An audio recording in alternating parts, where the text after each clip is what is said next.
Oh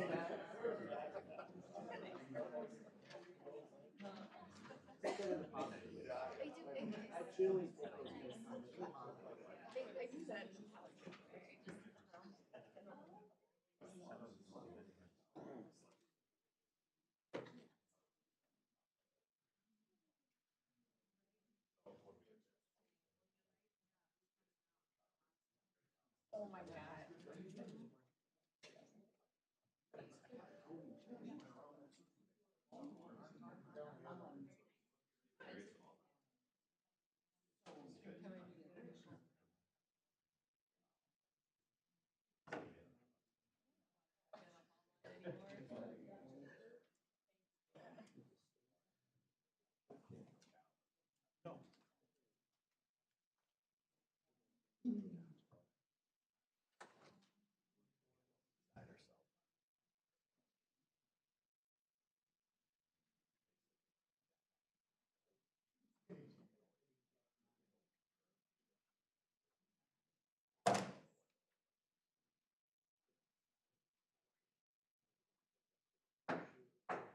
Call this meeting to order, March 6th, Sherburne County Board of Commissioners.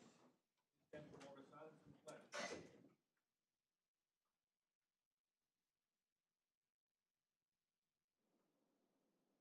I pledge allegiance to the flag of the United States of America and to the republic for which it stands, one nation, under God, indivisible, with liberty and justice for all. Next, we'll be looking for the approval of the agenda, and Bruce, you have one adjustment to that? Thank you, Mr. Chair, members of the Commission. With the Board's permission, item 11.2 is a discussion review of the NACO Legislative Conference and related activities. Could we change that to related state and federal legislative activities? I have a couple of state items I'd like to discuss with you.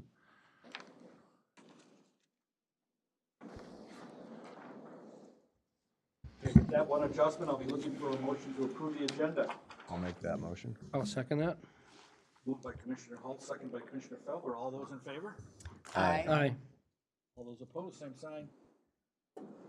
Motion carries. We'll have the opening the public hearing. Public hearing consideration of amendments to solid waste amendments ordinance number 180. Lucas. Morning, Mr. Chair, members of the board. So, for your consideration and approval are several amendments to the solid waste management ordinance. Section 2 definitions tend to add various amendments as necessary, updates other definitions. Section 7 or 5.7. This is general requirements for all facilities. Propose amendments to add additional requirements for construction documents, how they're to be received in our department, and some changes to how inspection processes to occur. So mostly notification to the department so that we can be out there and observe various construction as it proceeds.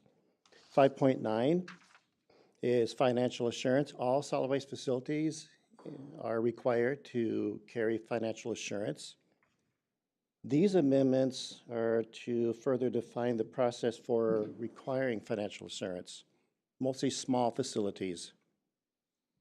7.1, solid waste landfills. The proposed amendments incorporate additional siting criteria that's already referenced in Minnesota Rules 7035.2815. All we're doing is just taking those rules and placing it into the ordinance. 7.5, operating procedures for landfills. This requires low flow sampling for when groundwater monitoring is to occur, and to notify the department within 72 hours if there is an exceedance of an intervention limit.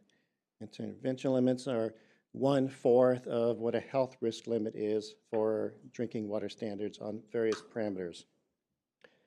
7.6, MSW landfills update various definitions and incorporates additional requirements for construction of a liner, how the soil barrier layer is to be constructed. 7.7, industrial solid waste landfills. Basically adopting those same standards for construction of a liner, specifically the soil barrier layer. 7.8, demo landfills, incorporates additional requirements for construction of a liner, update definitions, pretty much mirrors what we are requiring for industrial solid waste landfills. 7.9, energy recovery ash and MSW ash landfills. Adopting the standards for municipal solid waste combustor ash rules. Previously, we had a definition for energy recovery ash. That's basically when we were operating, or when the resource recovery facility was operating. We had specific definition for that monofill. Since that monofill is closed, now we're incorporating MSW combustor ash rules in Minnesota rules into our ordinance. 7.10, closure period, post-closure care, additional language on the reevaluation of a post-closure period. 5.3, salvage yards, we're amending that language to regarding the draining and management of various refrigerants, adding language regarding storage of certain waste to comply with state and federal rules. Section 17.2, industrial solid waste management at disposal facilities. That's correcting a typo. Section 18.3, land treatment of leachate. A typo, and then update the term for PFAS. And then 18.4, septage. Language for contiguous parcels, otherwise separate applications would be required. And then a minimum of 3 soil borings required to determine the separation to the seasonal high water table. And then changes in slope restrictions. Those are the proposed amendments. Any questions?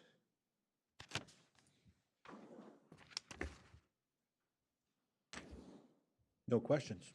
All right. Currently then, we'll open the public hearing. Is there anyone here to speak on this issue? Please state your name and your address. Hi, I'm Mike Miller. My address is 20721 Lake Ridge Drive in Prior Lake, Minnesota. And I'm employed by Waste Management, and I'm here to speak on behalf of the Elk River landfill. Thanks for the opportunity to speak, Commissioners, Chair. Only have a couple of comments to make. Largely agree with what Mr. Lucas just presented. Couple of the things that we'd like to comment on. First of all, it's item 5.7, which is the general requirements that Dave just spoke about. It's on page 28 of your packet. This is in regards to the facility construction requirements, where construction documents, inspections, quality assurance reports. We really don't have an objection to what the county's proposing in this section. However, for us as the regulated party, it's not a big ask for us. This is more of just adding an email onto our email chains with the state. We as our organization employ professional engineers that certify all these construction documents, the inspection reports, quality assurance reports. All these professionals are licensed by the state of Minnesota. They stamp them, they sign them, and every time they do that, their professional licenses are on the line that they're assuring that all this information is correct. So that's the process we go through right now with the state. So just adding the county into the mix is not a large lift. I guess what we don't understand, or what we don't know, is what the additional cost for the county would be, or increased liability if the county is now going to be reviewing these construction documents as well. So just something that we wanted to bring up.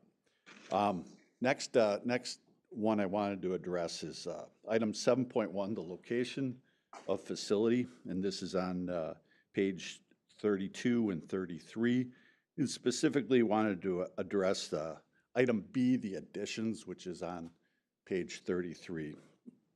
I guess in item 1, more is known about the Elk River topography, geology, and groundwater conditions than any other landfill in the state of Minnesota because of the extensive work we've done exploring this facility. The Elk River landfill has been designed to the highest standards to minimize any environmental impacts and continues to be designed that way. We keep up with the latest and greatest, and our professional engineers are making sure that we're always protecting the environment with our design. Groundwater flows and variations in the soil, and item number 2, at the Elk River landfill are understood in great detail. The Elk River landfill has the most extensive monitoring network of any landfill in Minnesota, and that includes monitoring of waste management wells as well as private wells around the Elk River landfill to monitor for any type of pollutants or detections as necessary. Much like the professionals who stamp and sign all of the design documents, we also employ professionals for hydrological investigations in this and the first item in item 7.1. That includes licensed well drillers, licensed samplers, accredited laboratories, licensed geologists that review the data, as well as our own WM internal personnel, and MPCA professionals then ultimately review this as well. So in the past, we've offered to the board an opportunity to present in a workshop all the work that we've done at the facility. We just weren't able to get it scheduled, and you know, I'd really like to put that opportunity out there right now to see if we could potentially schedule something. I have a host of colleagues with me that would be more than willing to present all the technical details of what we've done, and in about a half-hour time frame. We'd really like an opportunity to kind of show everybody what we've done. So, you know, you can rest assured that we're doing the right thing, and any questions that any constituents would have, you could answer them very accurately. So, I mean, that's an offer out there. If we could work towards scheduling that, that'd be great. What do you think, Bruce? Well, just a couple quick comments. First of all, the county attorney's obviously reviewed the draft ordinance changes and, you know, doesn't find that there's a significant risk that the county would be undertaking. With respect to the offer, we appreciate that. We'll review it. You know, as a regulatory authority, we're going to have to be really careful in following statutes for any type of discussion, but we sure appreciate the offer. And, you know, I think there's an active permit application in process at the state right now, correct? There is. Yeah, so I think, you know, Don and I can talk and figure out what we cannot do, so we'll take that under consideration. Thanks, Mike. Okay. Thank you. All right, and then to kind of continue on with item 3, there is an old unlined portion of the landfill that predates WM's involvement with this site. When WM acquired the facility, we immediately got to work in conducting extensive studies on the groundwater plume, and discovered a plume of contaminated groundwater that emanate from the older section of the landfill. And this section predates any liners that were placed at the bottom of the landfill, as well as leachate collection. Waste Management has since been working with the state, the City of Elk River, Sherburne County, the local Ridges of Rice Lake Homeowners Association, to keep contamination out of any drinking wells. And we've been very successful at this, and we're currently in corrective action on this plume. which requires us to relocate water supplies to deeper aquifers for anybody in the neighborhood that has the potential of being impacted by contaminated groundwater.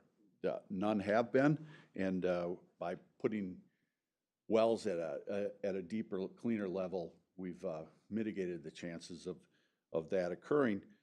And we're also in monitored natural attenuation, the program for effectively dealing with this contamination that's been approved by City of Elk River, the county, and the state as well. If this plume that we're dealing with, it's a very low level detection of vinyl chloride. If we happen to be across a border in North Dakota, South Dakota, Iowa, or Wisconsin, we would not be in corrective action because they do not have the same ultra low levels of detection that are required in the state of Minnesota. Just bringing that up. The fourth point on here is an example of what we're doing with our corrective action plan at the Elk River landfill. Being that regulatory levels of these constituent chemicals are at limits of detection that are so low, and with current technologies, compliance and standards become kind of difficult to deal with these very low levels. We can, in a lot of cases, you can barely see it, so trying to barely see it or barely detect it, the question is, how do you effectively remove it? I mean, right now we're using this monitored natural attenuation. Is there another technology or method on the horizon that could potentially remove it? Maybe, but it's not known. With these ultra low levels, you know, the question really becomes, what's a reasonable time frame to return the groundwater to a level of compliance? That's difficult to answer. As technologies improve, maybe there's a new way, as levels of detection become lower and lower and lower, the standards may continue to change as well. So there could be continued, you know, maybe there's other contaminants, maybe there's new things that come on the horizon. So it's difficult to put a timeline on a lot of these things. So we employ third-party licensed professionals that are experts in these situations, and they're currently applying any corrective action that is available to other facilities and certifying those results as they are doing here at the Elk River landfill. The only thing in this section that gives us pause is the last sentence in number 4, the reasonable time determined by the department. That,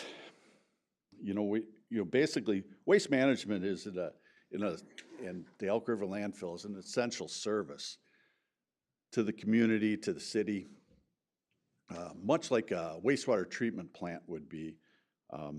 If a wastewater treatment plant was to try to operate the way we're trying to operate the Elk River landfill on a year-to-year license, it would be tough for anybody to put a capital investment into it. We're currently looking at investing hundreds of millions of dollars into expanding our facility in the future, and right now it's difficult when we are operating on a year-to-year license, as well as we have a line like a reasonable time as determined by the department. If that's just kind of putting our whole facility and our investment, in question, like how much can we put into this, and we need some certainty. What we'd prefer, rather than something being on a determination by the department, we would prefer if that language said a reasonable timeline as determined by licensed and registered professionals in the state of Minnesota based on science and technology available at the time.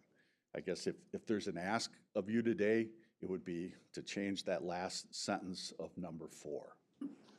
And that's really all I have for today. I'm happy to answer any questions, or have my technical experts here that can assist as well. Okay. Will you evaluate that one, Don? Mr. Chair, if I may, just to clarify, so the purpose of the public hearing today is for the board to consider the amendments to the solid waste management ordinance that's been proposed. What is not before the board today is any specific application or consideration of any one particular project.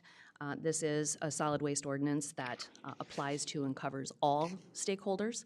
And so I want to be clear about what is before the board today. Certainly, the board can consider any comments as far as suggested language. To do that, I would also ask that you call on Mr. Lucas for any comments that he might have. If the board has additional consideration or directives they want to make to Mr. Lucas to send this back for looking at additional language, that's certainly an option as well. But I just want to be clear on the parameters of what is before the board today. Thank you. And also just add a couple thoughts. The section in question is not regarding licensing. And so obviously the ordinance is neutral. This is respect to a contamination plume if you look at the language in 5.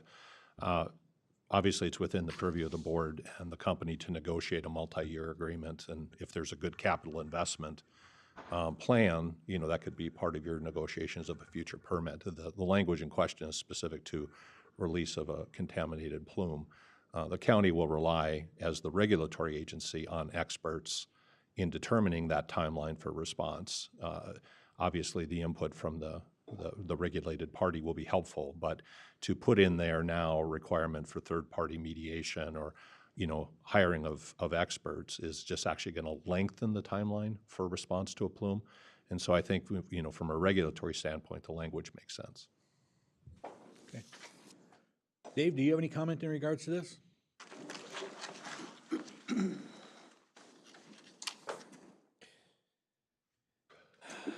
Thank you, Mr. Chair. With respects to the last sentence that Mr. Miller pointed out, as Bruce indicated, standards within reasonable time is determined by the department. The department has and will continue to rely on licensed professional hydrogeologists and engineers, and we do also discuss with the state. And so that determination is not just made willy-nilly, for lack of better terms. It will require extensive discussion, and a determination will be made in a professional process. That's all I really have to say to that. Okay. If we could somehow memorialize Dave's comments, we'd be happy with that. Added into the ordinance somehow as a definition or some way incorporate that. I don't think it's appropriate to put it in an ordinance, but obviously it's on the record. It's on the record? Okay, thank you. Is there anyone else here to speak on this issue? Anyone here else to speak on this issue? Last call, is there anybody here to speak on this issue? With that, I'll entertain a motion to close the public hearing. So moved. Second that? Commissioner Halls moves, Commissioner Felber seconds. All those in favor? Aye. Now we look at them. So the recommendation would be to consider action to approve the ordinance amendments. Yeah. Now I need a motion to approve and adopt the proposed amendment of the solid waste management ordinance number 180 as presented. If I could before I'm willing to, Mr. Chair, members of the commission, first, you should have a motion to put it on the table before discussion, just, so. I have a couple. Robert's rules. I got Okay. that, but I got a All right. couple. Let you do as you want, but I'm not going to do that. Or you go. Looking for a motion to approve the amended ordinance. So moved. I'll second that. Moves, Commissioner Felber seconds. All those in favor? Discussion. Discussion. Discussion. I'm not interested in approving this. If they offer a 30-minute workshop, I know it might be questionable for some people, but I can sit and listen to some professionals talk about something for 30 minutes and not speak. I know you guys would question that, but I actually can sit and listen. I would like to listen to whatever professionals they have to give us information, and I take in the information. I don't have to say anything in the meeting. Then I feel better about approving this amendment. But as it sits now, I'm not going to approve it. That's my opinion. Commissioner Messelt or Don, can you explain, this is just an all-encompassing ordinance, is it not? It's not specific to one body, one organization, or one company. It's That is all-encompassing. correct. Yes, that is correct, Mr. Chair. We would note, and Mr. Lucas can correct me if I'm wrong, but these revisions went out, I believe, twofold, to all stakeholders as well for comments and input. I believe that there has been comments and input provided by more than one entity to the department. So there have been numerous opportunities for engagement. Is that correct, Mr. Lucas? That is correct, Mr. Chair. We did receive comments back, and some of those comments were incorporated into this revised proposed amendments. And there are several landfills in the county, several facilities that are regulated under this ordinance. Right. Yes. Mr. Chair. Commissioner Hulse. Yeah, so we're approving an ordinance here, not a procedure. So the ordinance as written, as recommended, is appropriate. If we need a procedure, an internal procedure on how the department determines the reasonable time, quote unquote, in mitigation, that's a separate document and a separate issue from an ordinance. So it's inappropriate to change the language in an ordinance as suggested. So I recommend that we approve as presented. Mr. Chair, I mean, I echo Commissioner Hulse's comments on that. And I have spent actually personally a great deal of time trying to study this stuff. Not being a geologist, not a hydrologist, but these are very, very comfortable ordinances the way they're written, based on the amount of time I've spent studying these issues, and I think it's a very solid ordinance. It's written very well, and it's going to serve us in the future. And we have to remember, when you're putting this stuff in the ground, it's thousands of years from now before it's gone. So we have to be thinking, all of our ordinances have to be very, very forward-thinking in that respect. And Mr. Chair, if I could, I'm not saying I want to approve it, but as it sits now, if someone's offering me 30 minutes of professional information, I'm all ears. I'd like to listen to that. And I think, Bruce, you were open to a workshop, or this is an isolated incident? They're really two different things. What I understood Mike offered is for them to come in and talk about how they're operating the landfill and how they're complying with state, requirements. It's not a workshop on the ordinance. Remember, the ordinance has already gone out, his comments on the ordinance were specific to .5. So they're not necessarily mutually exclusive, but they're also not in series. You don't have to have one before the other. I think we just have to decide as the regulatory agency what type of forum we're in to have that type of discussion. And again, we'll evaluate that and come back. But that was the offer from the company. It was not specific to the ordinance. To sit down with one regulated party and talk about the ordinance and not others would violate the procedure and the process for ordinance revisions in your statute, which is why we sent it out to everybody. Mr. Chair, I'd like to call the question. Call the question. We have a motion by Commissioner Hulse and a second by Commissioner Felber to approve the amended ordinance. All those in favor? Aye. Aye. All those opposed? Aye. Motion carries. Thank you, Dave. Thank you. Open forum, Keisha. We skipped over item 3, Proclamation. sorry. Oh, the proclamation. What I almost forgot. All right. I just about forgot. Yes, okay, we're gonna get it done, despite all that. All right, so this is a Second Amendment proclamation. This is a item or a concept that I have been working on for a very, very long time. In previous versions of these resolutions and proclamations weren't very palatable to the board before.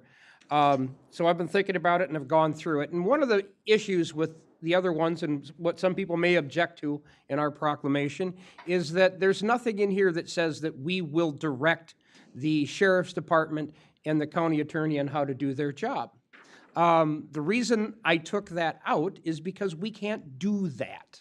I can't tell the sheriff not to issue a speeding ticket to my friend Ole because he's my buddy. I can't tell him I'm going to take away his money if he enforces the law. I can also not direct the independent elected office of the county attorney to do that. So putting that kind of a thing, and resolutions have been passed by other counties with that kind of stuff in there, it's strictly unenforceable. And if there's one thing that I learned in my 27 years in law enforcement is that I hate unenforceable regulations, statutes, or resolutions. So I have written this one without it, and what this one focuses on more is it focuses on the legislative end of this, where we are going to try to be diligent with our state and federal legislators to make sure that there are not regulations passed. This is a big passion of mine. I mean, I was literally at the state capitol last week testifying on a firearms bill. You know, so it's something we work on. And that's where this particular challenge and that's where this particular battle exists, is in the legislature, you know. So that's what we're focusing on here, trying to promote Second Amendment freedoms, recreation, firearms industry, all those kinds of things. Should I read the proclamation before we vote on it? I'm trying to remember the process here. Please. Okay, all right. So, proclamation declaring Sherburne County a Second Amendment dedicated county. Whereas the Second Amendment of the United States Constitution reads, a well-regulated militia, being necessary to the security of a free state, the right of the people to keep and bear arms shall not be infringed. Whereas the United States Supreme Court in District of Columbia versus Heller, 554 U.S. 570, 2008, affirmed an individual's right to possess firearms unconnected with service in a militia for traditionally lawful purposes such as self-defense within the home. And whereas the United States Supreme Court in McDonald versus Chicago, 561 U.S. 742, 2010, affirmed that the right of an individual to keep and bear arms as protected under the Second Amendment is incorporated by the Due Process Clause of the 14th Amendment against the states. And whereas the United States Supreme Court in New York State Rifle and Pistol Association versus Brune, 597 U.S. 1, 2022, recognize an individual right to carry a firearm in public for self-defense, and that any regulation affecting the right to bear arms must be rooted in the historical tradition of firearms regulation in the United States. And whereas the Sherburne County Board of Commissioners wishes to express its support for the rights of all citizens of Sherburne County to keep and bear arms in accordance with the United States Constitution and the decisions on record by the Supreme Court of the United States, and whereas the residents of Sherburne County derive both personal enjoyment and economic benefit from safe forms of firearms recreation, including hunting and shooting, and using all types of firearms allowable under the United States Constitution, and whereas the Sherburne County Board of Commissioners recognizes that consideration of any new legislation will necessarily be closely watched, highly scrutinized, and likely to be examined in court to not infringe upon the right of an individual to keep and bear arms, and whereas the Sherburne County Board of Commissioners supports efforts by the legislator of the state of Minnesota and the Congress of the United States to ensure that any future legislation is written in accordance with the United States Constitution and the decisions of the Supreme Court of the United States. Now, therefore, let it be proclaimed by the Board of Commissioners of Sherburne County, Minnesota, that the Sherburne County Board of Commissioners hereby declares Sherburne County, Minnesota, a Second Amendment dedicated county, whereby supporting both the right of an individual to keep and bear arms and to undertake in related enjoyment and recreation derived from the exercise of such right within Sherburne County. Be it further proclaimed that the Sherburne County Board of Commissioners hereby expresses its support for the Second Amendment rights of law-abiding citizens of Sherburne County to keep and bear arms. Very long. But we did make sure that we upgraded the proclamation with more recent court decisions. I mean, most notable, the New York Rifle and Pistol Association versus Bruin, which was a very big one. So I think this is very well encompassing, and it expresses an overall support by this board, by Sherburne County, to protect the Second Amendment rights of our citizens. Very well done. Thank you. Now, we're looking to consider a proclamation declaring the Second Amendment dedicated county. You want to make it, Greg? I'm looking for a motion. I would move that we approve this. I'll Need a second. second. I'll second.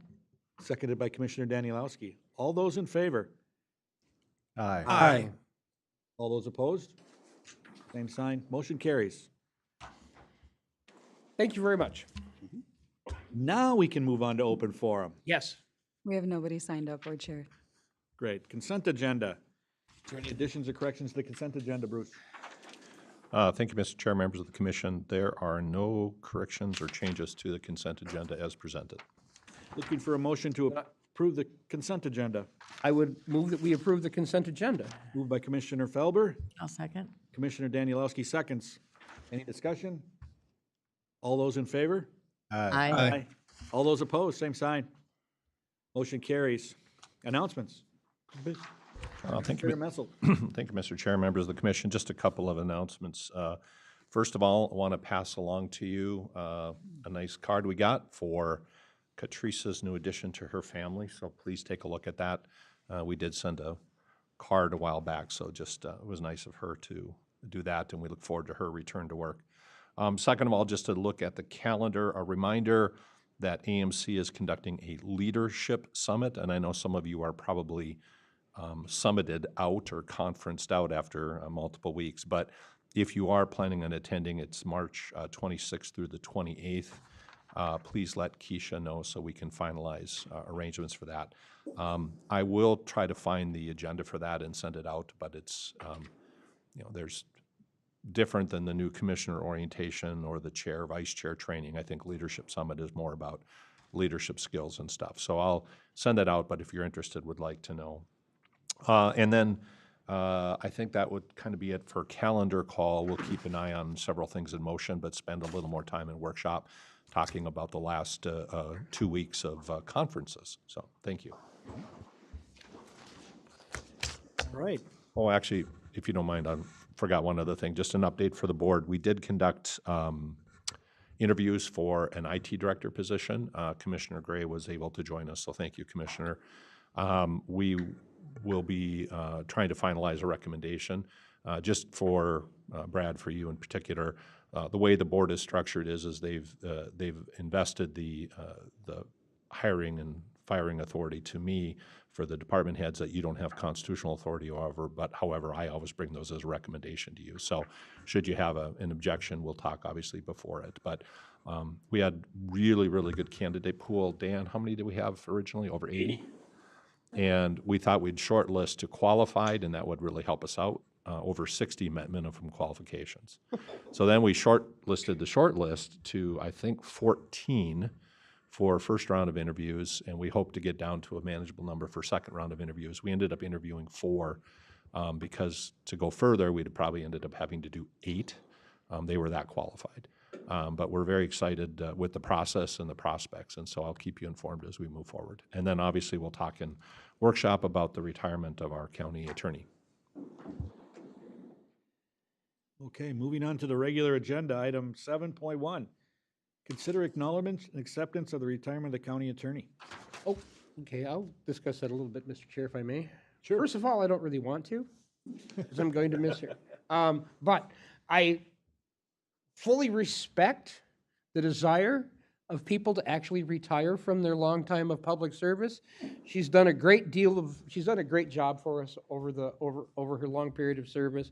So I would move that we do accept her retirement in the long run. I'll second that motion. Reluctantly. Reluctantly. So we have a motion by Commissioner Felber to accept the retirement of County Attorney Kathleen Haney. and a second by Commissioner Danielowski. Any further discussion? Mr. Chair, Commissioner Holmes? I just want to wish her well in her retirement. I think we all do. And Mr. Chair, if I may, Ms. Haney did ask me to just express apologies for not being able to be here today. She's at a routine cancer appointment, but had expressed her regret for not being able to be here and thanks the commissioners. We moved it on her, so she, Also, we should note that even though she says she doesn't want a party, we'll have an appropriate public reception that is appropriate because the number of years that she has served and served well obviously need to be recognized, not only by the board, but by the public and the staff. So we'll have to maybe slide the date in, but we'll get it done, so. Yeah, I was going to ask if there was going to be something to recognize her. Well, I know it has she to be doesn't consistent like- with her wishes, so. Yes. But what I'll note is, again, a workshop, we'll talk about the process, but since we're not on audio, video during the workshops, just want to note for the record in the community that the attorney, county attorney's position is an elected position. There is no alternative under statute. It is a core elected position like the sheriff. That being said, it is a 4-year term, and so there is a term now that needs to be completed by somebody appointed to complete the term. And we'll talk about the process of doing that here in workshop. But the statutes that I put in the packet, if anybody's interested, cover the breadth of the scope of work and duties. It's really a very, very significant list. It's not just the things that you think about as being the chief prosecutor. The county attorney is also the chief corporation counsel for the corporation or the entity. They are also the chief defendant for the county when the county is in litigation.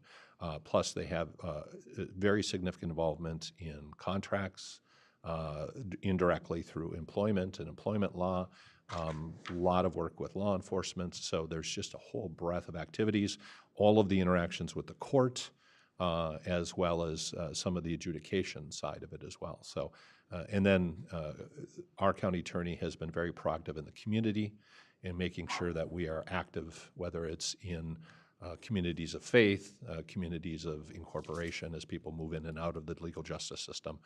All of that is going to have to be really dealt with and sadly replaced because it's been very, very effective.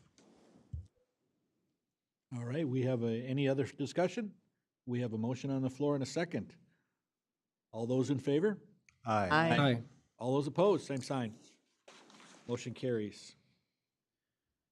Item 7.2, receive an update on countywide broadband services from Laura Kangas and Dan Weber. Good morning, Commissioners. It's been quite a while since we've done a broadband update for the board, so I thought I'd give a little background, and then I'm going to turn it over to Laura Kangas from Arvig, who is also on our county EDA, to talk a little bit about their projects, past and present. So I'm going to start with the quick review. The county originally got involved in broadband back in 2014. We were hearing from a number of constituents and businesses that their connectivity was too slow to compete, especially the businesses. We actually had a few that threatened to leave the county if their speeds did not improve. So this is the map that was issued in 2014 based on 2013 data. You can see we were well below the state average in meeting their basic guidelines of 10 down and 6 up. We were actually lower than all of our neighboring counterparts as well. So we did have a number of initiatives over the last several years. We met with every fiber provider that includes fiber and satellite over back in 2015. We hosted numerous community meetings, visited a lot of local townships and a lot of local cities. I think I was in Clear Lake Township about a half dozen times and Big Lake about 12. We conducted a feasibility study in 2016. We were also a Blandon broadband community, which equated to $100,000. And with that money, we put in Wi-Fi in several of the local parks in Becker, Big Lake, and Elk River down by the river. One of the things we're really proud of is the Dig Once program. So when we had a county road reconstruction, we would lay conduit. And that has been a very successful program. We're releasing to 2 different providers. So not only did it reduce those costs, it provided some additional revenue for us that will pay for our initial investment as well. We did have several border-to-border grants that related to $1.4 million in total investments. And those were for business industrial parks in St. Cloud, Becker, and Big Lake. So some of those businesses that had threatened to leave we were able to provide service with the help of Arvig or Palmer Wireless at the time, and they were recently bought out by Arvig. And then we did use some of our CARES funding back in 2020 to 230 properties in both Clear Lake and Becker Townships. So this data is from our 2015-2016 feasibility study. You can see where our data points were at that time. And then when we received the ARPA funds in 2021, we did do a refresh of the study, and you can see the improvement that was made from 15 to 19. That was the latest data available when the study was done in 2021. But we went from 10,600 unserved all the way down to 3,800, which is about 10% of the county. So with our ARPA funds, we tried to hit those unserved areas, and you can see we spent $2.7 million of our ARPA funds. I'm not going to go through each project, but it did hit almost every commissioner district. Sorry, Rayanne, we did try for several projects in Big Lake, and we'll have another slide on that. But you can see that we hit about 40% of that gap. So on the previous slide, there was about 3,800. We hit 40% of that gap to cover. There was $4.8 million in private and state investment. So our investment led to obviously additional projects. And then, if you can't see it on the bottom there, but it did lead to additional projects beyond our project zone. As it becomes coverage, additional projects become cheaper for the providers.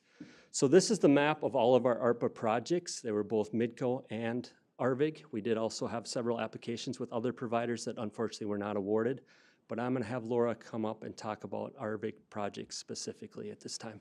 And Dan, can I quick speak to, these are all projects that were in partnership with the providers. And so some of the issue in Big Lake is you have to have willing providers that are willing to participate in these efforts. And I'm still looking for one. I won't mention names. Hello. Yeah, we've been kind of spearheading and working with Sherburne County now for, over the past 10 years.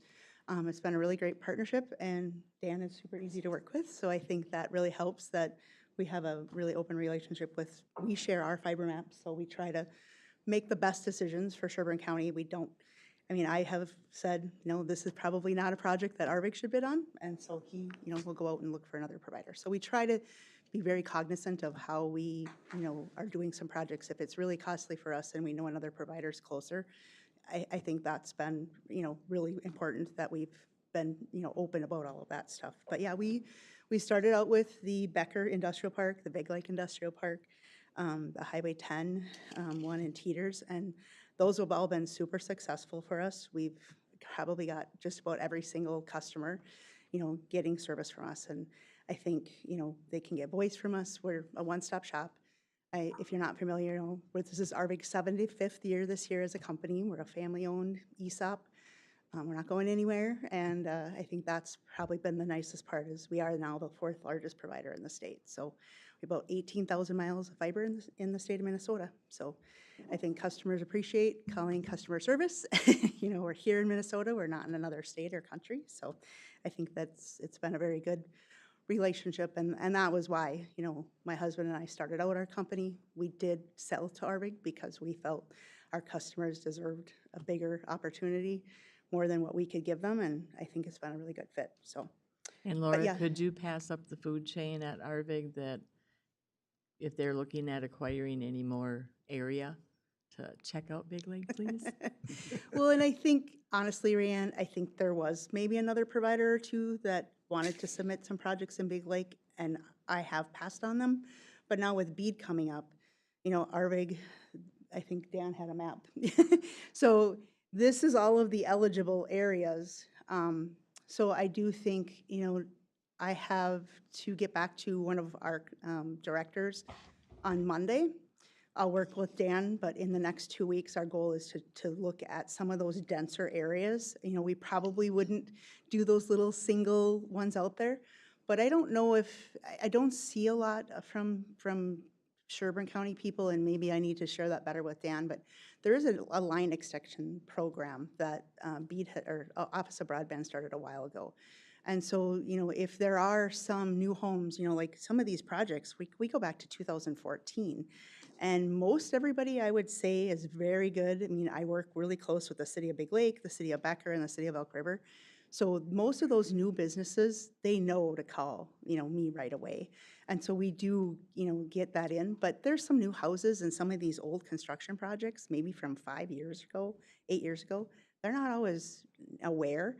And so, there are some opportunities that, we can, if it's a farther out build, but we're the closest provider with fiber, you can submit, for the homeowner has to do it. I can't do that for them. But I think, that was how we should serve, try to hit some of those dots. But there's a lot of people that do know about it, and I do work with those individually, even though it maybe wasn't part of the grant originally. But we're happy, if it's a quite a bit of a build, if you sign a 2-year contract, we install them for $0. So we work really hard to work with those homeowners and try to get them the service. Maybe they weren't in the initial grant project. But yeah, no, we've worked on, I counted up, and we've did the County Road 8, the Dig Once initiative, and we've done the County Road 11, we did the County Road 3, we've done Highway 25, and then now the most recent ones, we've been hitting Elk River and Clear Lake. So I think, as far as your, community, for sure the businesses are definitely benefiting, and nothing against, some of the other providers, but, I think we only bring fiber, and I think that's really important. I think we're giving them the best. I mean, we can give them up to 100 gig, symmetrical, which is huge. And so, you'll see a lot of schools and banks and towers. Arbig does a lot of backhaul for a lot of the major providers. So it's not only just helping some of those grant areas, but it's helping us get to some of those other harder to reach areas. So I think we've done a really good job of utilizing what we. And I totally agree with you, Laura. I think you've done a great job. I appreciate your advocation for working with the county to get these services met. That's why I appreciate your company, so Yeah. thanks. No, and like I said, we'll take a look. The next round of BEAD grant will be March 24th. Arbig's done all of the pre-qualifications and things that we can do, but. Can you explain what BEAD is? Yep, so BEAD is the federal grant money. So we're fortunate that we have a great Minnesota Office of Broadband, and so they will be the ones implementing it for us. And I think as a provider, we really appreciate, because we participate in other federal grants, like ACAM and, some of these middle mile and NTIA stuff. The process is a lot harder than what the Office of Broadband grant to apply for has been. So they've got quite a few volumes. I think Dan and I were talking about it yesterday. There's a little bit, they're going to score it just like they scored, a lot of the state of Minnesota grants. So, but it's $640 million. So a lot has changed this past week. They are now going to allow satellite, which they were not going to allow in the previous admissions or applications. So we'll see how much that changes. But for the most part, I think we've got some really good areas, within Sherburne County with those dense areas that I think we will definitely take a look at. And it's all scored. We don't have to have participation from the county as much as we used to. Before the BEAD would score us like 40% if it was, if we only were asking for 20% of the dollars or things like that. There's really not a delegated, it's 5 points. So I think that's probably going to make it a little bit easier, I think, now, just because we've kind of all gone past, using a lot of our COVID, all that money before. So I think there's some good opportunities. So. Mr. Chair, Commissioner Holz. could you just talk for a minute about what the responsibility is of the county? Where does the county's responsibility stop? And then, who's the next entity where it picks it up to get it all the way to an individual house? So I think there's some confusion on that. So, with the grants that you guys have today, we do have to report back and forth. So Dan works with one of our people here at Arbig to report all of that stuff. But the responsibility, really was in the beginning, of we want support letters, we want a submittal of that stuff. So it's very important, even now with this next grant stuff. If you guys know businesses, if you know that's where you guys come in. You get constituents probably complaining to you more than they would to me. And so Dan's really great. He'll send over and say, hey, this business or this person, is looking for fiber. So I keep track of all of that stuff. So when this kind of stuff comes up, I know right away, oh yeah, I have 3 people over here that, were asking for internet. But as far as the responsibility, for you guys, the permitting, all of that stuff, we work with you guys on getting all that in. The homeowner has to consent to get the drop put into their home. So when we do all of the main line construction, we'll build all the main routes. But then if, we're not gonna put a pedestal or a drop to every single homeowner that has not asked for it. So that homeowner needs to contact us to say, yes, we want service. So we'll put a pedestal like every other property line. And so on the one side of the road. So when they sign up for service, then that customer has to sign a consent form to say that they agree to have the fiber brought into their home. So then we bring the fiber from that pedestal up to the house, drill a hole, splice it, install the modem. So I'm not sure what else you. Well, I was meaning more of laying the physical cable, who's paying for what, right? So the county, for example, through the ARPA funding and through the various funding, is laying the cable primarily along the roadway, correct? So ARVIG does all of that. ARVIG will take yeah. care of it. Right. But the money is it's a shared. So we'll every project's a little bit different. So sometimes the county might have paid 20%. The grant might have been 40%, and ARVIG's paying the other 40%. That's kind of how a lot of the last ones have gone. But you'd have to look back. Every project was a little bit different. So we take all that money together and put it into the whole project, and then we track it and keep track of those expenses. So. And then with an individual homeowner, the drop may come Free. It's all free. Yeah, but it may not. It comes to them. But if they're an existing home, for an example, to your point, they have to request being hooked up to the drop. So it's not automatic. Correct. That was my point. The reason I was asking the question is I've had a number of constituents ask over the years, well, you've done this broadband project, but I haven't seen any increase in my speeds. What I don't think the public necessarily understands is that this program takes it to a certain point, but then the homeowner is responsible for getting the drop to their home. That is correct. Right, and so I don't know that's always been clear to the public. The second question I have is, so at this point, what % of our population is served? That's where you see on the side up there. Is that 95? As of 2024, you can see our goals over the next 4 years as some of these projects are completed. So we hope by 2028 we'd be at 99%. I don't know we'll ever get to 100 because we do have some very rural areas. But you can see we're making progress from 30% back in 2014 to 95 now, and we hope to be up to 99.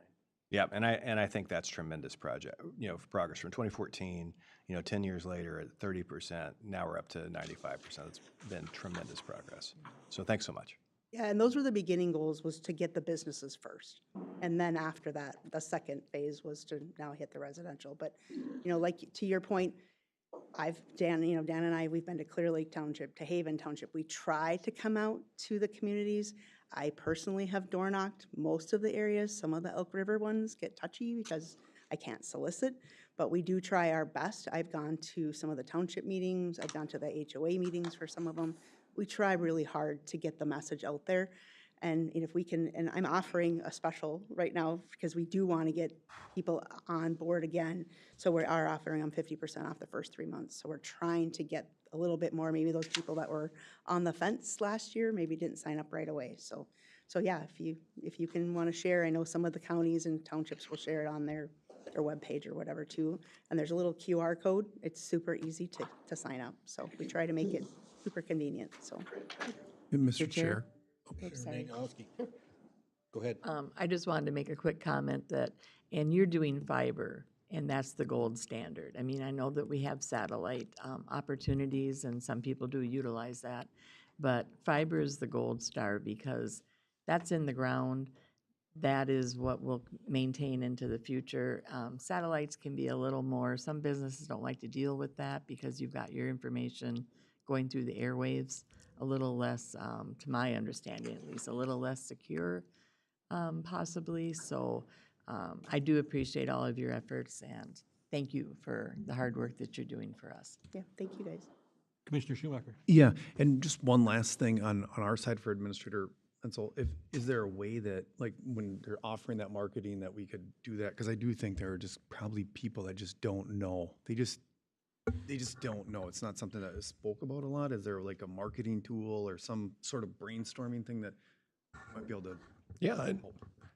I really like the idea of, you know, if we've got a goal through 26 to get to 99%, great story we haven't told yet. Look what we've done. And also what you can do to be a part of that kind of thing. So yeah, if you're okay, we'll turn it over to Dan and to Dave Unsey and see what we can come up with. Because to me, it's a great story. And then we can promote also what you need to do. So yeah. We've mailed probably 6 times, just so you know. It's not like we haven't tried. It just, I know that isn't always most successful. I mean, when I door knocked, I mean, some of them 100%, 90%. I mean, it's been a lot of people. I know do the same thing. I have a pile. Oh, when I get to it, kind of thing. So I do think that there are a lot of people that maybe are kind of aware of it, but haven't really dug into it. So. And Mr. Chair, getting over the fact there's so much skepticism because there's so much scamming going on out there. It's like, is this a scam? Do I really engage? Should I actually go on, do this QR code? And so you got to overcome that. And sometimes I think if we can be a part of that messaging, I think that would be helpful. Well, and Laura, and I'm sorry, Mr. Chair, you okay, jump in? You can jump in. You sure? No, Okay. I didn't mean to be. I know you're a little groggy from last No, night, I but that's all didn't mean right. to be presumptive. That's all right. I tapered off to coffee after Mountain Dew. So, Laura's correct though. There's also the technology continues to change, and the fact that we're starting to see some support for satellite as an option for that called the last mile or the last connection point. But we have folks that are listed as unserved or underserved, but they may be using hotspots with their phone, which for some people is fine. But I think just getting out the messaging and, as you said, and trying to make it clear, this is one of the few cases we say we're from the government, we're here to help. So, yeah. What can go wrong? Yeah. We'll send the message out with the IRS agent this year. So. Really good. I'll attest to that they're definitely out there, because I think back to my old township days I think, Dan, the first time you came to Clear Lake was 2014 or 15. And multiple times since then, you two have both were there. So the word's gotten out. We just need to take it to the home run, get it to the finish line. So, yeah, the upgrade's been great. Yes, Mr. Chair, I'd like to echo. I mean, you guys have done just a tremendous job of putting this through. And when I go sit through, Rural Action Caucus stuff with NACO or these other things, and people are talking about broadband, we have done a tremendous job inside of Sherburne County, and we're in a lot better shape than a lot of other places. So I do commend your work in that area. Mm-hmm. No, and you guys are great to work with. I think that makes a big, huge difference. So thank you for your support. Thank you. I just got a couple closing points. I love to talk. Once the BEAD project is completed, you can see we have very few red dots. That's your unserved. That's 25 down and 3 up. Very few left after that. And then we do have some underserved areas as well. Those are the blue dots. So those will be the project areas we'll be working on to get covered. And then, as I mentioned, sorry, Keisha, can you bring up that last slide? As I mentioned, we did have several unsuccessful grant applications, and several of these were unfortunately in Big Lake Township, Rayanne, but we also had one in Baldwin and a couple in Palmer that did not get approved as well. So we tried to expand that footprint even farther, but obviously we're relying on other partners for that as well. Okay. Thank you. Thanks, Dan. Thank you. Thanks, Laura. Awesome. Now, item 7.3, receive an update from HHS efforts to manage and streamline income maintenance client services activities. Amanda and Gina. So as Amanda comes up, just a couple of things real quick. First of all, in my grogginess, I forgot to mention that I was kind of joking about being the tax man, but tax statements do go out in the next 2 weeks. So prepare your phones. Yeah, so, but that is, that time of year. So just be aware tax statements will be going out, and I know Lorraine will give you an update as well. But pivoting here, in talking to Amanda, she had some information that she presented, at a staff level. And given the conversation we had about the budget and about having to be very creative in how we address things, I asked if she would come and give a report to the board. This is the level of active management that we deal with. Or if you're kind of in the business, this is kind of the pivot. So, you face a crisis or a challenge, you have limited resources, and how do you pivot to manage it? So I think this is, I don't want to necessarily say it's a good news story, but it's an example for the board of the effort that Amanda and her team have gone to address some things that you may or may not be fully aware of. So I hope a few minutes of this will be very educational. Great. Thanks, Bruce. Good morning, Commissioners. Appreciate you taking the time this morning. Just wanted to take a few moments to talk about the increased call volume in HHS. I know there's been quite a bit of media attention on this, but also I know when I get inquiries from commissioners, 80% of the time it's, what about my healthcare case? Why am I not getting a call back from the county? And so I thought that this would be pretty pertinent. Am I doing something wrong, Keisha? Thanks. Not to go too much in the weeds, but I just want to tell you a little bit of how we're structured, and like Bruce said, it's how we continuously pivot. In 2019, we did a time study that found 60% of all the calls coming into HHS were actually for public assistance. And when we dug a little deeper, of those public assistance phone calls, 50% were for inquiry only. Did you get my paperwork? What's the status of my case? So what we decided to do is reorganize our team. So our higher paid eligibility specialists were actually taken off the phones and put processing the eligibility. And then our office assistants were the ones able to check the system. Yes, we got your case. Yes, this is the status. Yes, it's being processed or it was denied.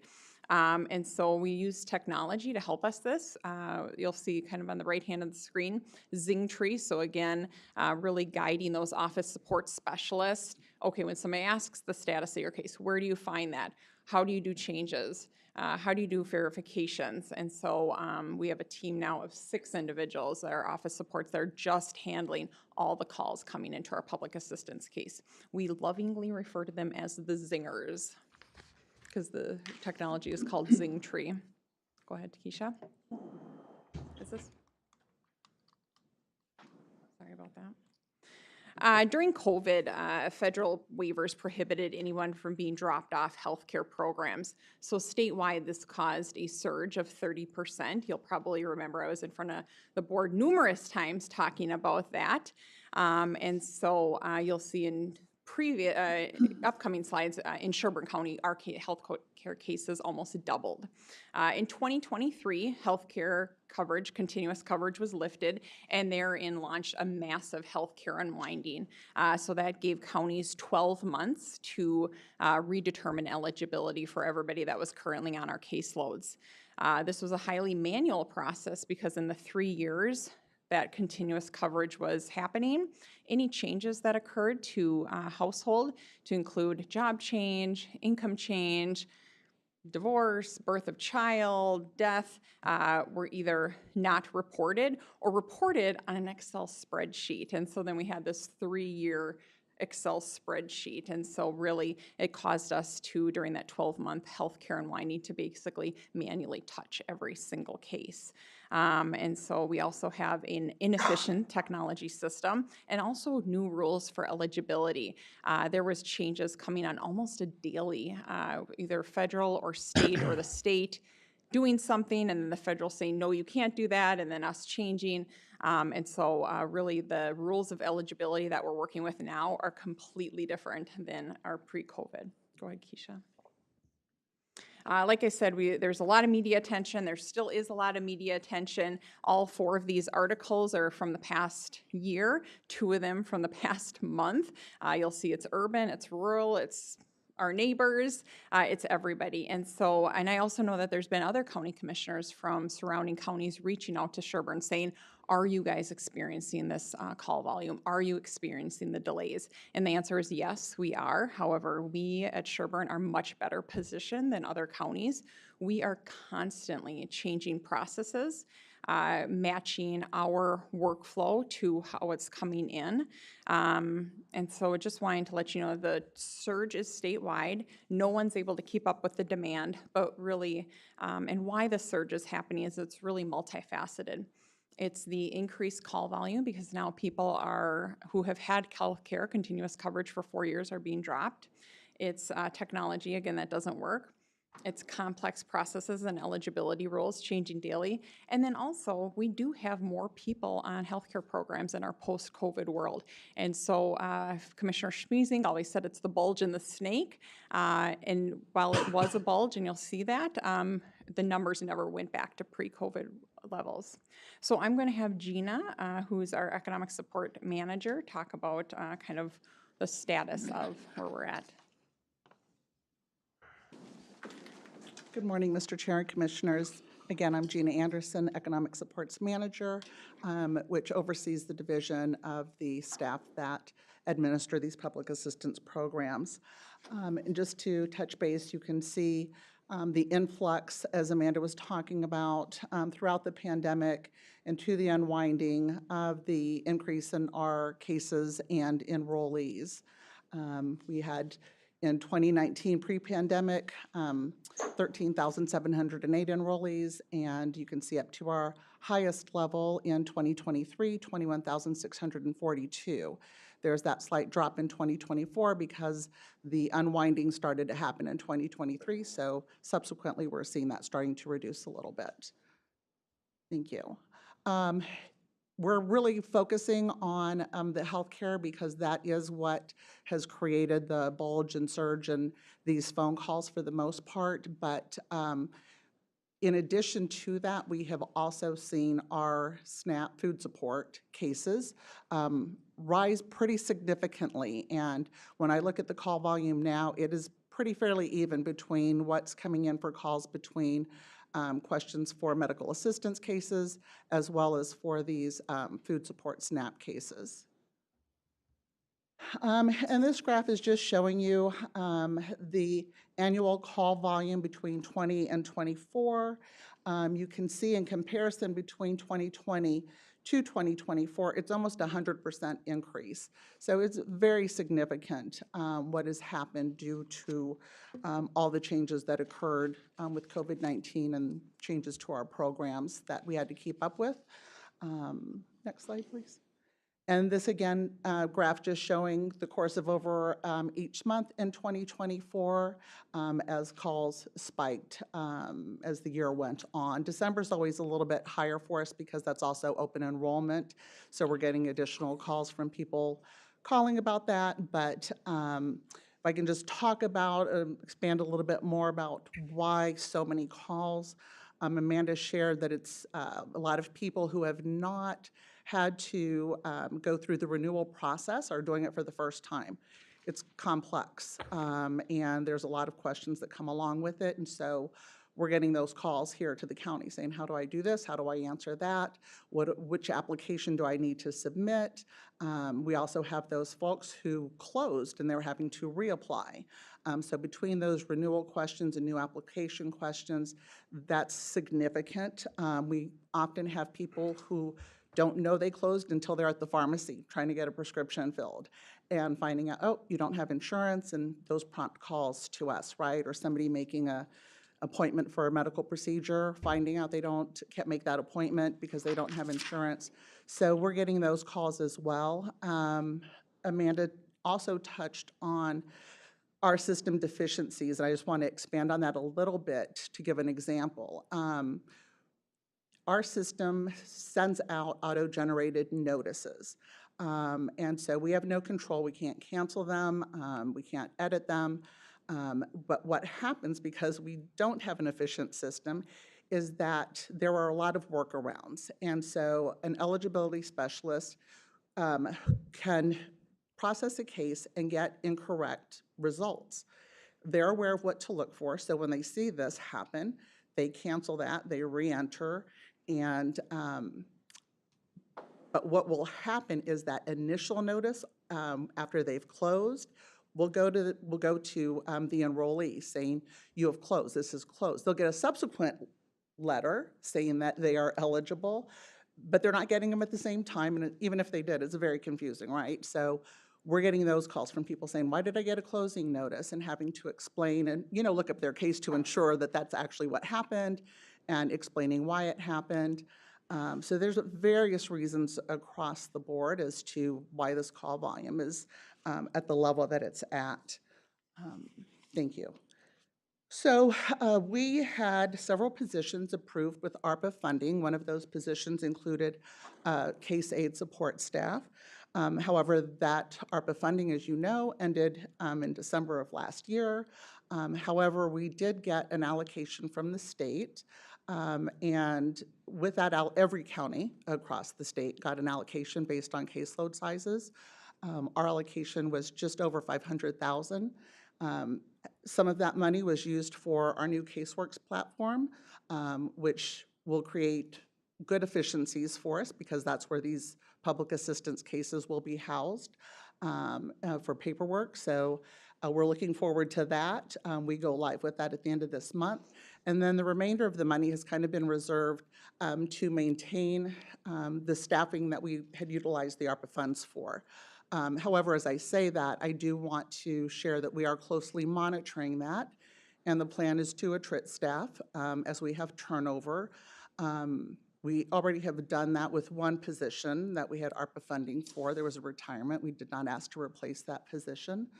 And we're pivoting in many other ways as well. We have moved our team in that processes the healthcare applications, had previously been a case banking team, meaning that if you had a medical assistance case with Sherburne County, there could be any number of eligibility specialists touching your case. That process worked well for a period of time and really assisted us during the pandemic, but it doesn't serve us for the same purpose any longer. So that team has now gone to individual case banking so that anybody who has a medical assistance case has a direct worker. And that provides for better customer service. We also, so we actually have 8 case aides, but one of those FTEs we split into 2 part-timers to help better cover our busiest hours and to have availability to have backup when there are absences or FMLA, vacation, things like that for our case aid intake team. And even with all of this, there still is this surge in calls that we have not been able to keep up on to the degree that we would like. So although this intake team was created to allow our eligibility specialists to focus on processing applications and renewals, we actually have still had to pull those eligibility specialists in between 11 and 1 o'clock, the busiest call times, to assist with phone calls to try to manage it the best that we can. Let's see, we've also restructured our phone tree so that, again, we talked earlier about not only the medical assistance cases being at high levels, but also our food support cases being equally increasing as well over the last several years. So we now have those case aides who are specialized and can speak directly to those programs when a call comes in, right? This eliminates having to transfer and find somebody else who might know a program better. And so again, just done to better serve our clients. Thank you. So our current state, we are currently at about 4,600 calls per month on average. 50% of those calls are answered live, 20% of people leave a voicemail, and 30% are disconnecting or hanging up. They have the option to leave a voicemail, but for whatever reason they choose not to, and so we've got 30% disconnects. The current average hold time is 10 minutes, but it can be longer than that and has been longer than that, up to an hour, hour plus. Those are beginning to be outliers, but nonetheless, that can happen during our busiest call times during the day. Our current response time to return voicemails is 5 to 7 days, but it has been as high as 2 weeks. And again, depending on what time you're calling, you might get somebody who answers your call fairly quickly, or you might have that long delay. So what is not included on here is our latest strategy, And we've only implemented this in the last 2 weeks, but are already seeing some improvements and good progress. And that is that we have paused taking phone calls to our income maintenance unit from 8 to 10 in the morning. This tends to be the lowest call volume time. And what we're doing is allowing the support staff to use that 8 a.m. to 10 a.m. to return voicemails, because as fast as they're picking up phone calls and trying to return voicemails, what has happened is that people are leaving repeat voicemails. So they're responding to a voicemail only to be told, oh, I already got a call back, somebody answered this for me. So can we get to those voicemails to eliminate those repeats? And so what we have seen in the last week is that that seems to be effective. We're currently, as of this morning, 48 hours to return a voicemail within this last week. So we're going to continue to monitor that and evaluate the effectiveness of it, but so far we are seeing some good things, so we'll continue to keep an eye on that. Are there any questions? Any questions for Gina or Amanda? Yeah, I do. Go ahead. Yeah, I've got a couple of things I wrote down here. When we talk about this, the board has limited policy on what we're able to accomplish. I think the wordsmithing from staff needs to be, this is a state issue, this is a federal issue, and you guys may be doing this, so I might be preaching to the choir. But again, when you look at us, we're limited in the policy we can advocate for, and the number one person to advocate to fix this system is the client calling and to be redirected to call the state delegation. You know, Amy Klobuchar's office, Tina Smith's office. Get these guys to change the process, because we can advocate just as we have been doing, but the people on the ground, boots on the ground, advocating across our entire county to make those changes, because we believe in the changes. We heard state delegation at the breakfast yesterday morning at the Library of Congress. They repeated the information we shared with them. But if you want real change, it's going to come from all of these people who are advocating, who sat on the phone for an hour, right? And who have called back and repeatedly called back. They need to repeatedly call back to Tina Smith's office and Amy Klobuchar's office and advocate for them guys to do it, because we are only what we can do, right? And I can bang pots and pans together and create a big stir, but it's not going to be the same as a person who is in a participation process to do that for themselves. Absolutely, Commissioner, and we do make those recommendations to people when they're calling and they're very upset, and we absolutely do refer them.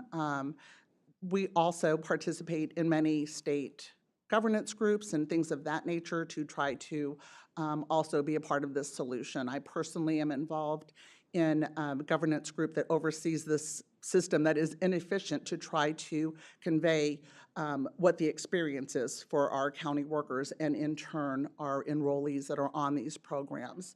I would say that where I would like to enlist the help of this board would be on things like supporting system modernization, right? That's a big focus. And so this is where your support becomes critical in areas like that. And I don't know, Amanda, if you Could I also just, not to interject, but Yes, of course. system modification. Modernization. Who owns it?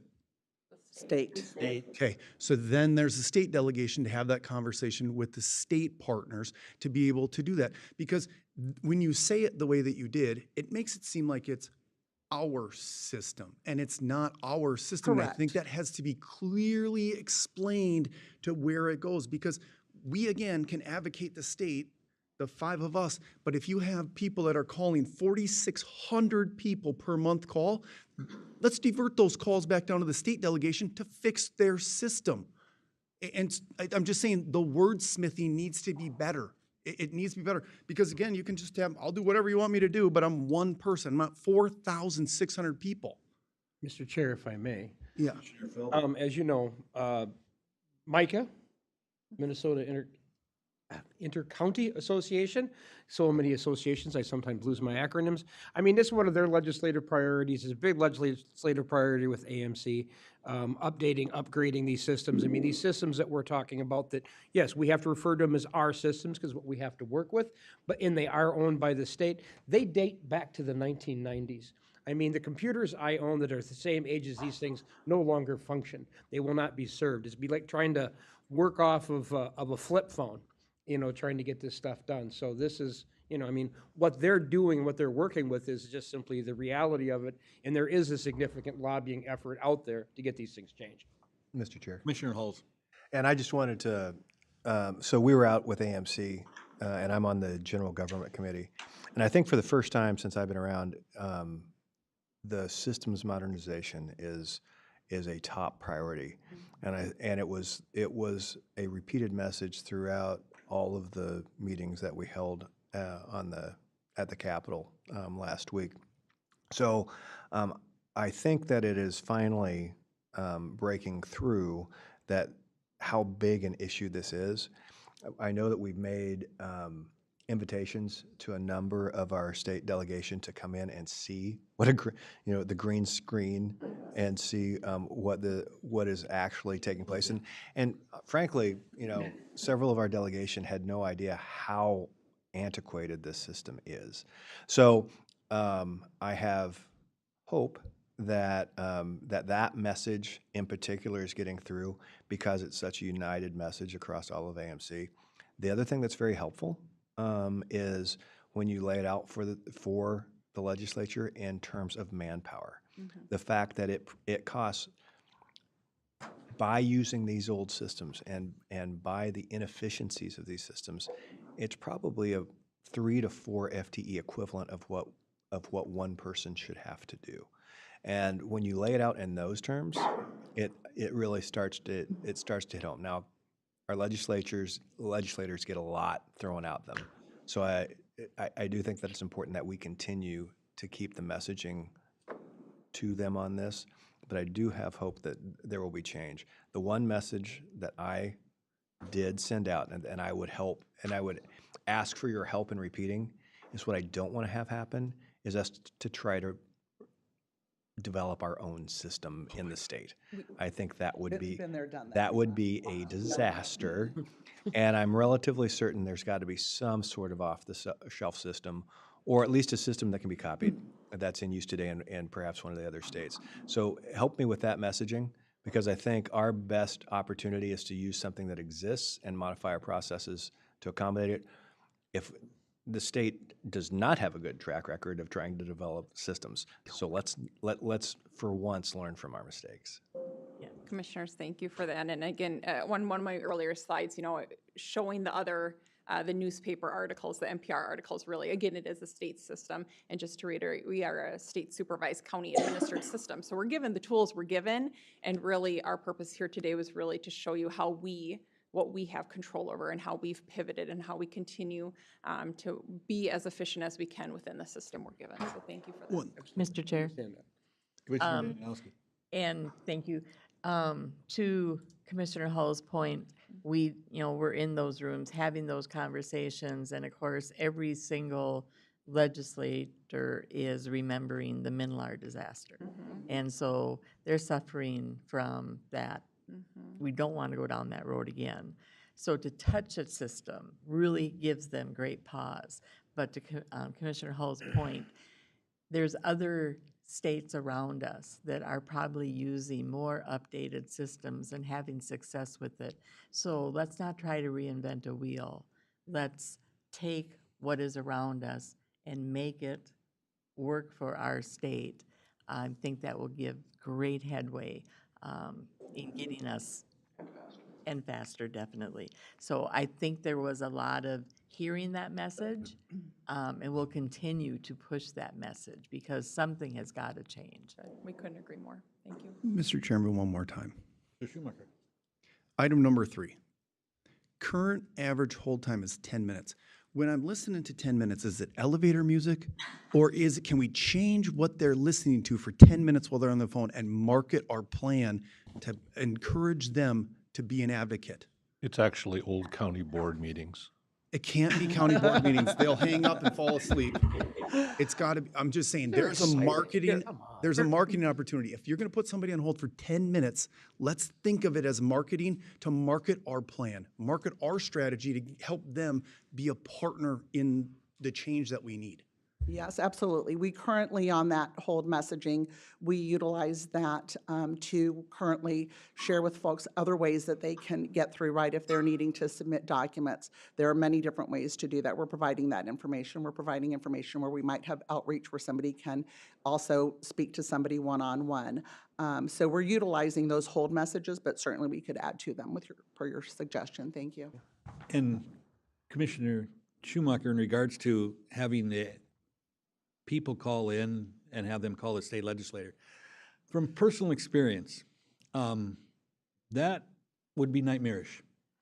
I've called the state in regards to things. My wife has called the state in regards to things to my son, and we've been on the phone for 2, maybe 3, 4 hours. You're not going to do that. You're not going to try and answer one question. You are not going to call back to ask your state legislator to fix that.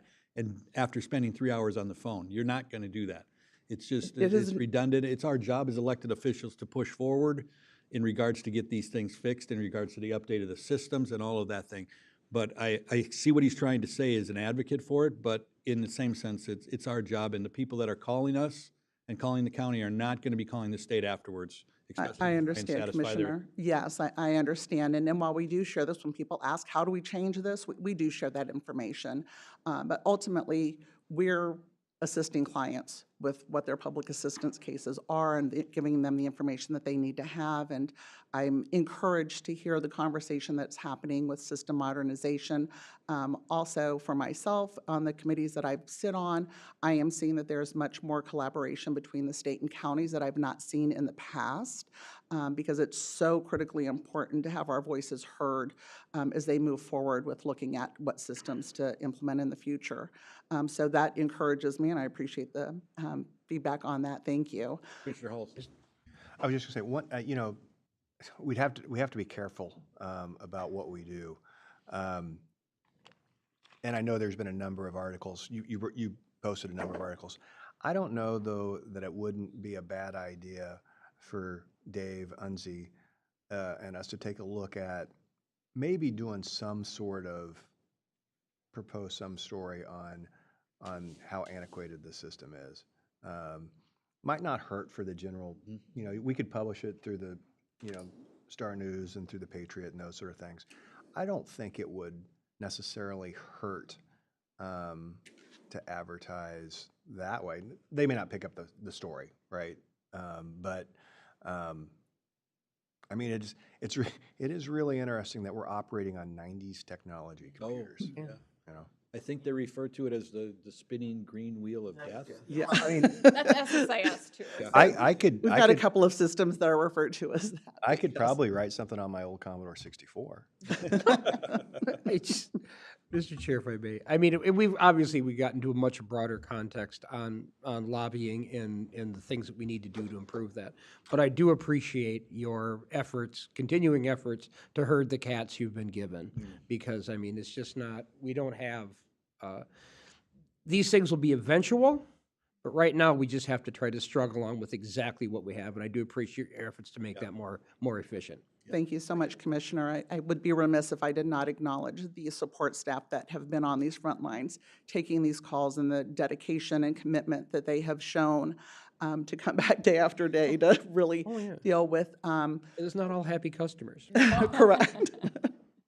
Well, and part of our objective of presenting this is, again, within the constraints we all see coming, and they just got significantly worse at the state level. The forecast came out about an hour ago. So what I am hoping to highlight is a traditional bureaucratic response would be throw more people at it. You're thinking about the mandate and the systems that support that mandate. We're thinking about the maximum efficiencies within the resource constraints. And so even just seeing that, I hesitate to use the word nimble because we're still a large organization, but I think thinking about the pivot when we identify a problem, how we pivot with the resources. And, we'll report back to you how this new change of not answering for that first 2 hours is working. If we really see those efficiencies from the multiple voicemails, that'll be huge. So I hope you appreciate it, and I just want to thank Amanda and Gina. They've just done an amazing job and continue to do this type of work day in and day out. Absolutely. Yeah, Thank thank you. Thank And you. Appreciate it. totally agree. Thank you for everybody in your department. Okay. Outstanding. We are going to recess the regular meeting. Commissioner correspondence first. Oh, I don't want to listen to Greg talk. And do you want to, do you guys want to, do you want to take your break now, or do you want to do it after your reports? Yeah, some can be, I think we should first. Do the commissioner reports first. all right. I shall strive to be brief. Okay, here we go then. All righty. So, first thing I had on here is a Becker meeting, which I'll discuss more at the end of this. 219 was the park board. We had a presentation with our artist in residence, Lindsay Buck, who is helping to design our Two Inlets Park. One of the coolest things we discussed there was adding some sort of augmented reality to our park system. Augmented reality is where you can basically take your cell phone, use your cell phone to look at the environment around you, and your cell phone will insert something into that space that is related to the space that you're looking at. Like out there, it could be animals, it could be perhaps a village scene. They do have this over in Bunker Hills where they have a bison that you can literally look at and walk around in this augmented reality. I don't understand how it works. I can't even program a Commodore 64. So I have no idea how this works, but I think it's really neat, and I hope we can add something like that. I did sit on an open meeting law thing that's going on from MCIT. I'm going to keep doing that. Can't get too much information on open meeting law. The Two Inlets Park presentation was more on Ms. Buck's presentation, and we're still trying to find contracting for more of the deconstruction and removal of items from the building. We're going to discuss a little bit more about the parks as we get into our NACO and AMC activities. And then I did review from Lunch and Learn from Minnesota Association of County Administrators on the Minnesota African American Family Preservation and Child Welfare Disproportionality Act. That was a big thing that we're still working on. I went to the Sherburne County birthday celebration out at the Historical Center. That was pretty cool. It's getting bigger and bigger every year. They had a lot of kids come out there. It's a really good activity. I think they're doing a wonderful job out there. Energy Transition Advisory Committee, emerging issues. Really wasn't a whole lot of us there, but we had a good discussion about the status of nuclear, gas, and other base power sources, and how the legacy type of nuclear plants, the older fashioned plants, have to be backed by base power load. They cannot be backed by solar or wind. They have to be backed by something that absolutely functions and absolutely delivers power if they have some sort of emergency. And this is a critical thing that we need to talk about. And I'll be talking about energy more as we go along. Safe Roads Coalition. Oh, wait a second here. I bounced right by AMC. AMC met with Mecklen, Novotny, and Lawrence. Personally, we have a lot of our, we got a lot of support for our projects, but I didn't see the recent budget proposal that just came out an hour ago, but I mean, everything is up in the air, realistically, with what we're going to get support for, so there's not a whole lot more to say about that. Our Safe Roads Coalition, there are 7 video entries in our Safe Road Coalition video contest this year. Some really great sponsors helped us out with that. For the Violent Offender Task Force, they got some grants to combat meth and heroin. Can't go wrong there. I'm still plugging away on my leadership program. We're in the section on facilitating change. That's a NACO program I'm involved in. The County 23 Trail. This is kind of a touchy area because a lot of people have written to us, so we are in the point where it is a serial meeting in response to where this board is sitting. When people write to all of us, that puts us in a position where we really can't discuss it openly outside of a meeting where it is actually on the agenda, which makes it difficult to respond to the community. I am going to try to mention 1 or 2 things why it's back to us. Is that when it was first presented to this board in 2024, the documentation that we had said the township was behind it at that point. After I learned later on that the township was not behind this, I'm watching, the township was not behind this, I've been trying to get it brought back for further discussion. I did have that meeting with the township, and we're going to be having some meetings with all the government agencies here in the future to discuss any possible resolution to the conundrum we find ourselves in. I would not have voted for it had I known the township was opposed. And I think I'm okay on all those areas. I don't think I'm going to get fined for this one. So that's where we're at. It's going on, and I hope that that helps people in the community for that. And that's really all I've got. Commissioner Schumacher. I'll clarify, there is no we serial meeting because I've not spoken to anybody on this 23 bike trail in Becker. I've never even been there. I've never seen it until when I leave today. So there's no we in serial meeting. Correspondence. I was at the AMC event. I found it to be very useful to be able to meet other partners. And it is very commonly heard, same problems, different zip code. And to be able to go around the room and meet other county commissioners that are going through some of the same items and some of the different things to hear, because we're not here to recreate the wheel. We're here to pick on the spoke that they might have been able to add to their wheel or remove a spoke that they've removed and be able to work effectively. At the NACO meeting in Washington, D.C., it was very good. I felt like it was an amazing opportunity to be able to go from committee room to committee room. So what I went through, and I went from committee room to committee room, as soon as the information maybe was not pertinent to what we were working on or something else, I just left the room and I went to the next one and sat in the back of that room. It was a big rotunda, and so I was able to go to all the meetings multiple times and just kind of work the method. And many other people were doing the same thing. And then there were standing room only, you knew to be in the meeting when you couldn't get in it, and they were standing in the hallway trying to get into the meeting. And so I thank the board for that opportunity, and it's extremely valuable. I found it to be extremely valuable in the networking across counties, across the nation, and how things are getting done, whether it's in Utah or whether it's in the Carolinas or Georgia. And so I thank the board for that. And I'll leave it with that. I didn't. Commissioner Halls. All right, it was a pretty busy couple of weeks. I met with the Fair Board. That's proceeding. I've reemphasized to them that we are running out of time for them to sign the lease, because it does have to get approved by both their board and our board. So they're running out of time on that. I've explained our rationale and why we're doing a 3-year lease at this point. They understand it, but there's still work to be done there. Had the county EDA meeting. I'm sure you'll talk about it as well. I think the big takeaway from that is I'm very pleased with where we're headed with the housing trust. I think we've hit on something quite good there. More to come on that. And then the other one I'll hit on. Well, had constituents meetings last weekend. Was there prior to AMC with Representative Novotny, and Senator Lucero also had a chance to speak a little bit with Representative Emmer. So that was good.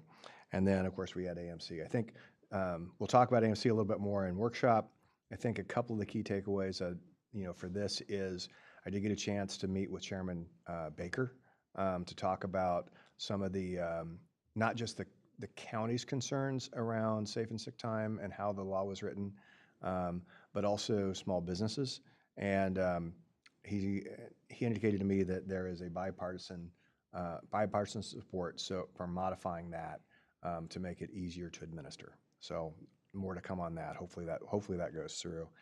And then the other one is just I do think that it's really I don't think our legislators really understood how antiquated the HHS computer systems are. And I think it's vital that we continue to invite them to come in and actually see it. I don't remember who said this story, maybe you did, where they did invite someone in, and the entire time that they were there to observe the system was down, which is indicative of the problem. So I think we got to keep pushing to get them in there. Senator Matthews was very open to it. I think let's see if we can get Senator Lucero in here, Meckland, and Novotny as well. Commissioner Danielowski. Thank you, Mr. Chair. I attended the NACO Central Regional meeting via Zoom on the 18th of February. Also attended the Substance Use Prevention Coalition meeting on the 19th. Continue to work towards advocating to reduce substance use through our youth in the community, working closely with the schools and trying to stay abreast of the different changes. Tobacco use is down. Unfortunately, they're seeing other areas that are growing, and it's usually through vaping and the products that are in those vape cartridges. So they continue to work on that. I also attended the same closing open meeting laws webinar. I'll continue to do those as well. We always do ask our attorney. That's one thing they do in these webinars. They consistently tell you, what you can and can't do, but then they also say, but always consult your attorney. So always good advice, but it's good to be aware of what different things you can do. The EDA meeting on the 20th, the Commissioner Hulls reported on. I too am, I think we're on the right track of what we're trying to do. Also had an overview of what our housing study was and the different things that it was telling us. They did a survey of different entities, of developers, realtors, in trying to figure out how can we move the needle on where we're at in regards to, we don't have enough available lots, and building new housing is very difficult to get done, and that doesn't open up then other opportunities for people to move up, open up their home to have other people move into. So we're at a very unhealthy level in our housing market, which in turn increases the value of a home because we have such a limited supply. So we're working on trying to figure out how we can participate with developers in moving that needle. Also attended the Draft 2 revised childcare licensing standards. The state HHS has released their second draft of their proposed changes to the childcare licensing standards. I was a bit frustrated to find out that a documentation that used to be 20 pages, the first draft was increased to 97 pages, and the second draft is still around 94 pages. So there's still work to be done, I think. They are sending these out for comment, and they want to listen to continued concerns, but if we don't get on top of this and make these licensing change standards workable for our home providers and our center care providers, we are going to start losing providers that watch these kiddos. So stay tuned, more information coming on that. Also attended on the 21st, the 7W transportation meeting up in St. Cloud, and also attended the NACO First 100 Days Week 5 event, and that's always great information just to keep you apprised on potential changes and what might affect us, and so I found that very interesting to be a part of. And also the AMC Legislative Conference. I agree, everybody that was there to attend that, we had great meetings with our representatives, and they were really truly listening to what some of these concerns are. We were also expressing some of our concerns with the budget proposal from the governor to shift a lot of extra costs onto counties, and that is going to be challenging to, we're pushing back on that because that just means that it's a potential to affect our property taxpayers. So we're really pushing hard, pushing back on that one. And so stay tuned for more information on that one. And then also attended the personal data and open meeting law online as well. So they've got a lot of open meeting law opportunities for different aspects of what you can do with personal data and what the open meeting law is when you can close an open meeting. So that's it. Oh, now it's me. You're next. Yep. Sticking with my theme here, it's National Dentist Day today. Outstanding. Okay. Anybody know that? No. Okay. On February 18th, I had the Ditch 1A virtual meeting. This has been, I would say, nothing short of a nightmare, kind of dealing with Mille Lacs and Benton County and the redetermination of these benefits. We've had an appeal it, a plaintiff that's been appealing the decision. So we're going through that. We're deciding whether to settle or move out of court and stuff like that. So more to come. I'm meeting again with them on Monday. Bruce already talked about the IT interviews, which I thought were tremendous. We had 4 great candidates. I didn't see the list of the other ones, but the 4 that we finalized were understandably great. The AMC Lunch and Learn that Greg mentioned, the thing I took away from that was, I think we were talking about the Child Welfare Protection Act mainly, and it wasn't just, a couple of counties. It was large counties. Ramsey was talking how it affected the small counties that, all the way down to counties that were a population of 4,000. I mean, so we're all in the same boat to that together. Greg talked about the 2 Inlands Park. I had the TRICAP Board of Directors meeting. That was my first one. That was more of an introduction. The Planning Commission meeting, everything we went through, very well attended. The last few Planning Commission meetings have been well attended. They will be going through that stuff March 18th. I had by Zoom, the NACO Agricultural and Rural Affairs. We went over our legislative things. We talked about the AMC Legislative Forum, that we were there on the 26th and 27th of February. And then the last week, we're at the NACO conference. That was it for me. Yes, if I could, I'm going to add one thing. I didn't discuss anything with the NACO the 6 days I was there because we're going to discuss that in our workshop. But there is one thing I'd like to throw out for the folks that don't really watch the video much past this. In multiple meetings at NACO, one of the big takeaways is that talking about economics, talking about energy, is that gas power is going to be one of the big things people are talking about as part of our base power load for energy all the way across the country, is not being just a good idea, but essential, particularly for the big industries like data centers, these kind of things. They need gas power to function. So that's one of those things that we probably need to really start reviewing in the state of Minnesota.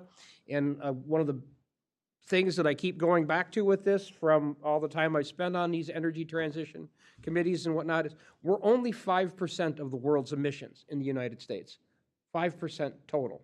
So us cutting our own throats for energy production, we can freeze ourselves out of future economic opportunities while actually running the risk of freezing ourselves out of our homes. So I just want to put that little bit on there. And obviously, we're going to discuss all this more when we get to the workshop on NACO. I just want to thank Don for sitting in for Kathy today. Yeah, thanks, Don. Appreciate that. Outstanding. And then we'll take a break and we'll reconvene for the Rail Authority meeting. So 5 after 11. Outstanding.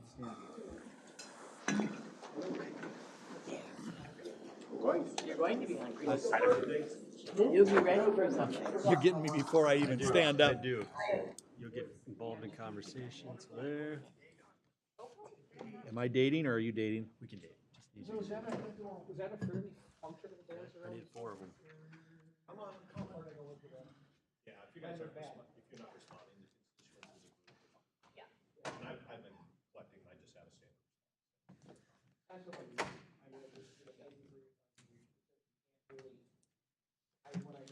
There. Yeah, thank you. Now you don't have to track me down later. Gotta track Bruce down there. Is that Greg? Oh. And then Greg, tell him he's got to be careful because you're responding too. I'm just saying thanks for the comments. I know, but I'm still, Yeah. yeah. He's got to be careful. There should be one designated responder when we're all included. I just say thanks for the comments and that's all I leave it at. They will be evaluated. But then he says he will be meeting with. Yeah.